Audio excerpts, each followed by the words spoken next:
Mga lechong nakasuot ng makukulay na costume, may tila ready para sa beach, at mayroong ding isinakay sa truck ng bumbero. Kasama yan sa mga ipinarada sa pagdiriwag ng Lechon Festival, kasabay ng pista ng patron ng La Loma, ang Nuestra Señora de Salvacion de La Loma. Nagsimula ang parada ng lechon sa La Loma noong 1990. Kasi 1989, tinayo ang La Loma Lechoner Station.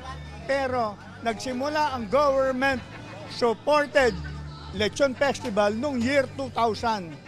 Matapos ang parada, ang mga lechon inilatag sa mahabang lamesa sa katinatad at pinagsaluhan ng mga nakipiesta. Gusto rin po namin personally ma-experience yung Lechon Festival. Siyempre gusto po namin matikman yung lechon na galing po sa Quezon City. Pinaghandaan ng mga lechonero ng La Loma ang pagdiriwang para magpasalamat na nananatiling buhay ang kultura ng paglelechon sa kabila ng nagbabagong panahon.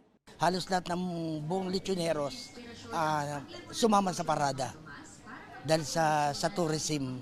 Alam naman naming magdadatingan ang mga turista, mga lokal na mga mamimili. Kaya maraming tinda ang lahat ng lechonan dito sa La Loma.